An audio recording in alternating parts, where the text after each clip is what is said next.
دیکھیے پھر یہ اعتراض کیا جاتا ہے کہ حضرت علی مرزا کرم اللہ وجہ کریم خاموش رہے، حضرت صدیق اکبر کے دور میں بھی، فاروق اعظم کے دور میں بھی، عثمان غنی کے دور میں بھی آپ خاموش رہے، آپ نے تکیہ کیے رکھا. یہ حضرت علی کرم اللہ وجہ کریم کی بہتان ہے. کیا ہے؟ بہتان ہے، الزام ہے. خود سوچے ایک لمحے کے لیے کہ علی جیسا شیر ہو اور وہ خاموش رہے، حق مارا جا رہا اور وہ خاموش رہے، ایسا ہو سکتا ہے؟ ادھر سے یہ کہتے ہیں کہ علی شیر جزداں اور ادھر سے جو ہے وہ اس طرح کی کیفیت میں. یہ بہت بڑا بہتان ہے حضرت سیدنا علی مرزا کرم اللہ وجہ کریم پر. اب ساتھ یہ اور روایت سنیے اور پھر ہم بات کو ختم کرتے ہیں. حضرت سیدنا علی مرزا کرم اللہ وجہ کریم کے بڑے صاحبزادے جناب امام حسن رضی اللہ تعالیٰ. امام حسن کے صاحبزادے تھے امام حسن المثنی رضی اللہ تعالیٰ. ان سے کسی نے پوچھا اے علی کرم اللہ، اے امام حسن رضی اللہ تعالیٰ بتائیے ذرا کہ کیا من کنت مولا والی حدیث میں حضرت علی کی خلافت کے لیے دلیل ہے؟ آپ سے پوچھا. اس سے امام حسن کے صاحبزادے امام حسن مثنی سے کہ کیا اس روایت میں، اس کلام میں حضرت علی کی خلافت کی دلیل ہے؟ آپ نے آگے سے ارشاد فرمایا کہ اگر اس کو سرکار نے حضرت علی کی امامت و خلافت کے لیے بیان کرنا ہوتا تو کلام کا انداز اور ہوتا. کلام کا انداز، وہ بھی کلام لکھا وہ بھی میں آپ کے سامنے رکھتا ہوں، لیکن اس سے پہلے قرآن مجید میں اور حدیث طیبہ میں اللہ تعالیٰ نے اور اس کے رسول علیہ السلام نے جتنا بھی احکام جاری کیے کہ یہ کرنا ہے اور یہ نہیں کرنا، جتنے بھی احکام جاری کیے وہ واضح لفظوں میں جاری کیے. کسی ایک جگہ پر ابہام نہیں رکھا، واضح لفظوں میں جاری کیے. لیکن ذرا سوچے تو صحیح، ہم مانتے ہیں کہ یہاں پہ شان محبوبیت کا اعلان ہے. اگر شان خلافت کا اعلان ہوتا تو سرکار ایسا لفظ کیوں چنتے جس کے آگے کس معنی ہے؟ ایسا لفظ کیوں چنتے جس کے آگے باقی معنی کس بنتے ہیں؟ ایسا لفظ کیوں چنتے؟ تو حبیب کریم علیہ الصلوۃ والسلام نے ایسا لفظ چنا جس میں سیاق و سباق یہ بتاتا ہے کہ اس سے ان کے ذہنوں سے خلش دور کرنا مقصود تھی، ان کے ذہنوں سے وسوسے دور کرنا مقصود تھے، ان کے ذہنوں میں جو ان کے لحاظ سے ایک وقتی طور پر قدورت پیدا ہو گئی تھی اس قدورت کو دور کرنا مقصود تھا. ہرگز یہ مقصد نہیں تھا کہ ان کے لیے شان ولایت بمعنی خلافت کا جو ہے وہ اعلان کیا جائے. اب امام حسن رضی اللہ عنہ کیا فرماتے ہیں؟ امام حسن مثنی وہ فرماتے ہیں کہ سرکار پھر یوں فرماتے یا ایھا الناس، اے لوگو، ھذا والی بعدی، یہ میرے بعد تمہارا والی ہوگا.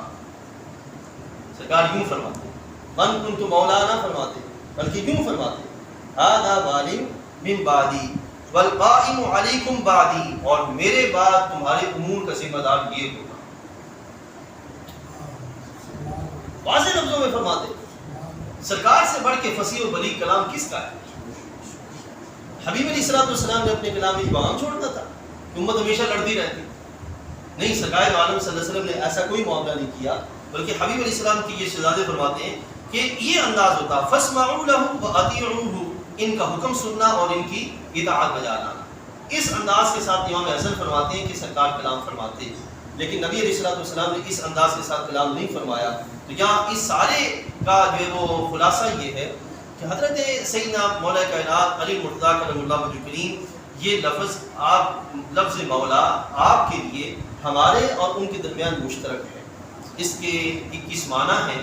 ہمارے نزدیک جو اس کا معنی ہے وہ ہے بمعنی محبوبیت، محبوب ہونے کا اعلان کیا گیا، بمعنی محبوبیت، اور بمعنی مددگار ہونا، یہ جو بیان کیا گیا. ان کے نزدیک اس کا معنی بمعنی خلافت ہے. ٹھیک ہے، اور یہ یاد رکھیے گا اگر خلافت مانا جائے تو اہل سنت کے سارے جو سلسلے ہیں وہ ختم ہو جاتے ہیں، اور اس سے پھر وہ امامت کا جو ان کا باب ہے وہ شروع ہو جاتا ہے، جس کے بارے میں نبی علیہ السلام نے بالکل جو ہے وہ قبول نہیں کیا، تسلیم نہیں کیا اس معاملے کو. اور اگر وہ معنی لیا جائے جو معنی محبوبیت ہے تو پھر تسلسل کے ساتھ وہ سلسلہ چلتا ہے، جو سلسلہ بفضلہ تعالی جس کو آل بیت نے بھی قبول کیا، صحابہ اکرام رضوان اللہ علیہم اجمعین نے بھی قبول کیا، اور تسلسل کے ساتھ امت جو ہے وہ جس سلسلے پر قائم ہے. اس اعتبار سے یاد رکھیے گا کہ صحابہ اکرام رضوان اللہ علیہم اجمعین اور اہل بیت اطہار خاص طور پر ان کی عقیدتوں کا اس انداز کے ساتھ بیان کیا جائے گا اور اس انداز کے ساتھ آگے بڑھا جائے گا جس میں احتیاط کا پہلو ہو، جس میں ان کی شرف کو بھی بیان کیا جائے اور ان کی عظمتوں کا بھی بیان ہو اور کسی بھی طرح ٹکراؤ کی کیفیت جو پیدا نہ ہو. اس لحاظ سے جو ہے اس کا ان کا بیان کیا جائے گا تاکہ ان کی عقیدتیں بھی رہیں, اللہ تعالیٰ کا فضل بھی رہے.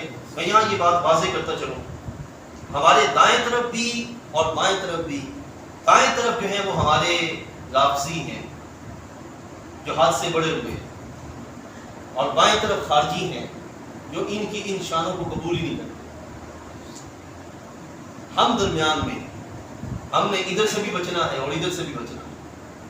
عام لوگوں کو مسئلہ ہوگا, ان کی محبتیں ہوں گی, ان کی چاہتیں ہوں گی, لیکن ہماری محبتوں کے مرکز و محور ہمارے آقا صلی اللہ علیہ وسلم, اور ہمارے آقا صلی اللہ علیہ وسلم نے جن جن کو ہمیں محبتوں کا بتایا کہ ان کو محبوب رکھنا, ان کو محبوب رکھنا, تو ہم پر لازم ہے کہ ہم ان کو اسی طرح محبوب رکھیں جیسے سرکار نے محبوب رکھنے کا حکم دیا. اس واسطے مولا کائنات کرم اللہ وجہ کریم ہمارے محبوب ہیں, اور صحابہ کرام رضوان اللہ علیہم اجمعین بھی ہمارے محبوب ہیں. آج سنت کا ہے بیڑا پار کہ اصحاب حضور نجم ہے اور ناؤ ہے قدرت رسول اللہ.